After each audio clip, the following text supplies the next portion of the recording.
Psychosis consists of false perceptions and beliefs about reality. So a person in psychosis is having experiences outside of typical reality that are technically not real, although to them they are as realistic as anything else. Oftentimes, people with psychosis can't actually tell the difference between what they're experiencing and what reality really is. But even if a person couldn't tell the difference, could it be possible that they'd at least be aware that they have this problem and that they are psychotic and that the hallucinations and delusions they can't tell the difference between actually exist?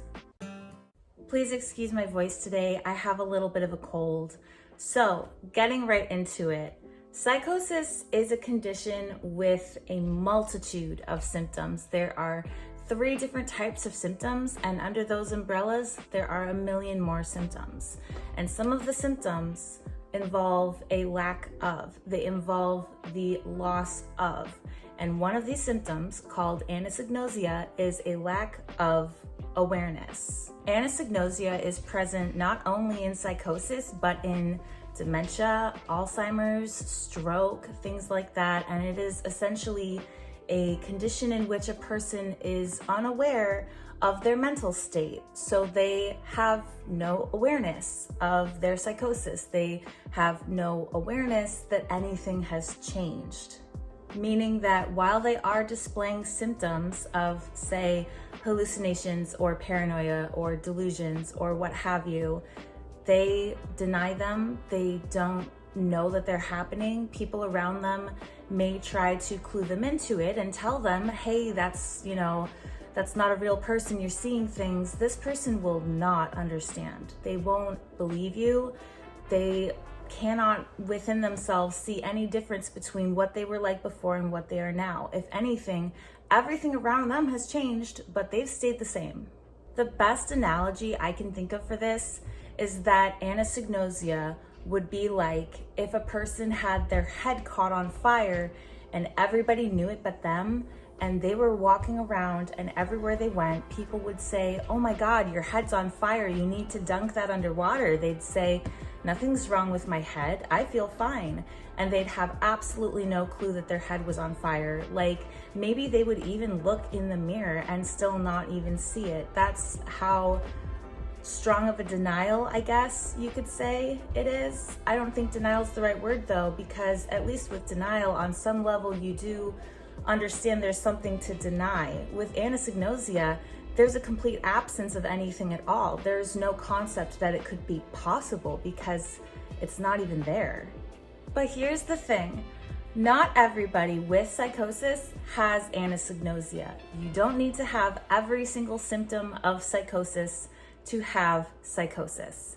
And there are plenty of symptoms that you'd think would be staples of psychosis that people don't actually experience. Not everybody has hallucinations. For instance, some people have paranoia and delusions and catatonia and anhedonia. There are so many symptoms of psychosis, it would honestly be impossible to have all of them. So what would you call it when you don't have anosognosia? What would that state of psychosis be referred to? I've come across 2 different terms for the opposite of anosognosia, and I have neighbors, so that's lovely. There's pseudopsychosis, which is a term I really don't like, because when I hear pseudopsychosis, I think, okay, so it's like fake psychosis. It's not actual psychosis, it's like psychosis. Now, just because you have an awareness of your psychosis doesn't mean the symptoms are fake, doesn't mean they're like symptoms. So I really don't like that term. Besides that, when I did try to verify if that was a legitimate term, I couldn't find any evidence that it was. The only thing I could find was pseudoneurotic schizophrenia, and I didn't look too far into that because that is not the purpose of this video. The term I prefer to use is called insight, and I prefer this term partly because it is more commonly used professionally in the mental health field, and also because pseudopsychosis in my mind sounds like this is not severe psychosis. This is not valid psychosis. This is not even psychosis. This is something like psychosis, but it's not as bad. Now, having insight doesn't necessarily mean that you have less severe psychosis. You can have incredibly severe psychosis and be fully aware of it. So insight to me suggests you can be anywhere on the scale from mild to severe psychosis, and it's just as valid. You just happen to be missing a symptom called anosognosia. In every other respect, you have valid, 100% verifiable psychosis. I feel very strongly about this for a few reasons. First of all, a lot of people don't actually understand that you can have insight in your psychosis, and this lack of awareness, pun intended, bars people from treatments that they need. In my first episode, I had insight and I was seen as attention seeking, and I was seen as a malingerer when I came to the hospital and told them that I had psychosis. They didn't believe me because they didn't think it was possible to know that you have psychosis.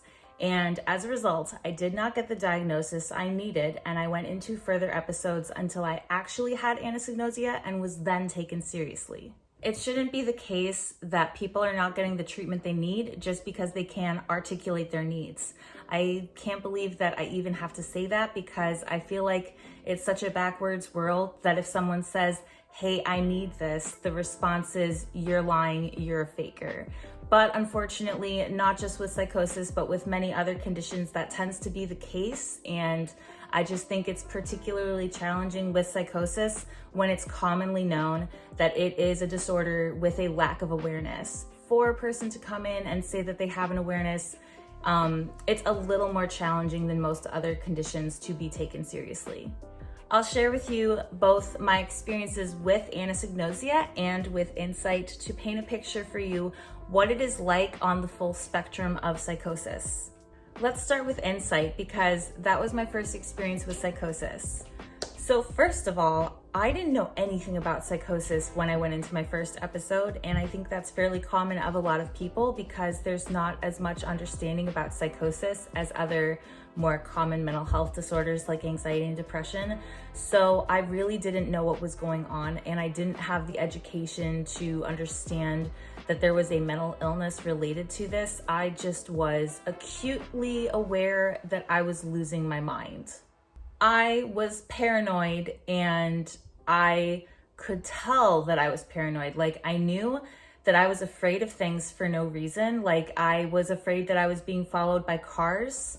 And when I would turn back and look and there'd be no car behind me, I'd think, this is so ridiculous. You know there's nothing behind you. But I couldn't shake the feeling that there was. So on the one hand, I was fully aware that I was being irrational. And on the other hand, I could not break that realistic feeling. The thing is that you will have these realistic experiences that, while you can call out as being fake, are no less real to you. So you cannot stop just how realistic the hallucinations appear or sound. They will come to you just as realistically as if you don't have awareness. The only difference is that this time you'll know that your mind is betraying you. It is an incredibly confusing experience to have insight, and it feels like you can't trust yourself, and it's very, I don't know what the word would be, like, it's mentally exhausting because you're constantly challenging your mind. You're constantly having to do reality checks to find out if what you heard was something anyone else heard. And so there would be times that I would hear something and I would think, that can't be real, but I have to check because I couldn't know. And sometimes it actually was real. That would be even more frustrating because then there really is no, like, you know, there's no bar to measure against. Either something's real and you think it's not, or it's not real and you think it is. You can't tell the difference. You're constantly questioning your reality, and you know that this is a thing that you can't stop.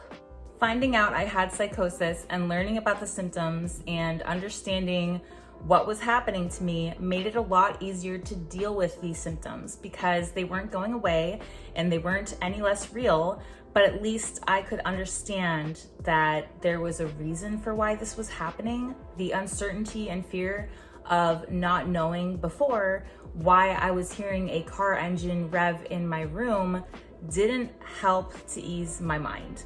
What eased my mind was knowing there's a reason there's a car engine revving in my room, and it's my brain. I know it's not real. I knew it wasn't real before, but at least now I know that it will pass and that it's not some undefinable phantom. Like, there's a reason for this. One good thing about having insight in my episodes was that I was able to get earlier treatment because I knew to ask for help. And this was the one good thing about it. Honestly, it is so confusing. I think that it would seem like there would be a lot more positives about being aware of your symptoms, but it kind of sucks to know that you're psychotic. It sucks to not know you're psychotic. It sucks to know you're psychotic. They're both awful experiences. Really, the only positive I can say came out of having insight was being able to get to the hospital sooner and get treatment sooner and advocate for myself.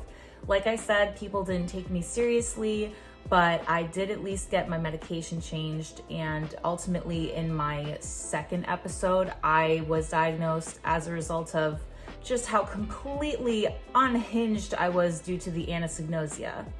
Anosognosia is kind of like walking across a tight wire with no net. You know how in circuses they always have that safety net below the tight wire, because if you don't have it, you'll just completely fall to the ground.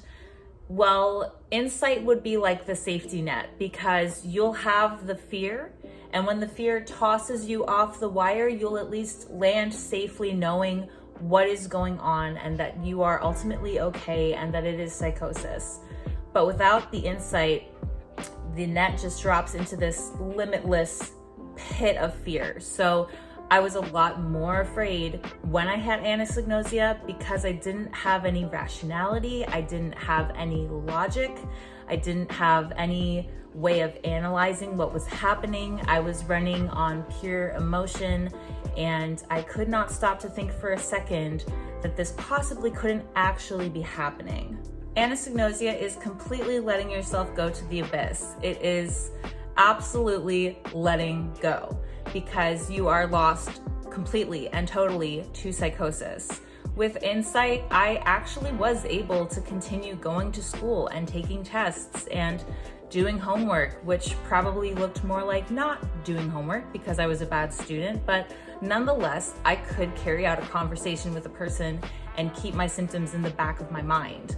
With anosognosia, I was running on symptoms. That forefront of your mind that filters everything like through to you, that you make sense of, that you accept as reality, it's gone. And I was just all subconscious right to the front. I didn't have the ability to filter the way people like take in information. I couldn't do that. So I would see things and without even hesitating, believe it. With the insight, I could question. I couldn't do that anymore. I couldn't question anything. I believed everything wholeheartedly, 100%, without a doubt. I was full on immersed in my reality. There was a certain stubbornness that came with anosognosia, and I think this is true of a lot of people with psychosis who have anosognosia. The stubbornness that comes with having your reality challenged or opposed. Because let's face it, if someone comes to you and tells you that what you believe or think happened isn't true, it's kind of upsetting. A lot of people who have their hearts in the right place will often try to help a person with psychosis by telling them that what they're experiencing isn't real. And I understand where that comes from. It comes from a place of concern and care. Like if someone's afraid of this hallucination of a shadow person, I can see why someone would say, no, that's not real. But they're never gonna believe that. Okay, so speaking for myself personally, when I have anosognosia, there's nothing you can say to change my belief because I don't have the ability to believe you. I literally do not have the capability within me to possibly believe you. So when people would say things like, no, Carolyn, you're just psychotic, I remember that I would want to believe them and I would try to believe them. But as a symptom, I literally could not. So I could at least want that, but I could not have that. I could not change my mind to understand what other people were saying to me, understand what they meant, because my hallucinations were a lot stronger than what they were telling me. Honestly, in a sense, it was like my reality was so much more realistic to me than their reality that it trumped whatever they told me. That's why if they said, you're psychotic, I could want to believe that, but God was whispering in my ear that they were lying to me, and he sounded a lot clearer to me than they did. So that's probably the easiest way I can make sense of it in my mind, is the wanting but not being able to believe. Like wanting to be aware, knowing that it's a possibility, but not even being close to grasping it. Because I wanted it to be psychosis, okay? I didn't want to be demonically possessed, and that's what I thought I was. So when someone told me, you're not demonically possessed, you're psychotic, that sounded like the better lot of the deal. And I really, really wanted it to just be psychosis. I did not want to be demonically possessed. And yet I did not have it in me to see my life any other way. It is the nature of anosognosia that no matter how much proof you are given, no matter how much rationality people tell you, there's just no way you can break out of that symptom. It grasps you, it locks you in, and it entirely takes over your perception. I hope I did an adequate job of explaining insight and anosognosia.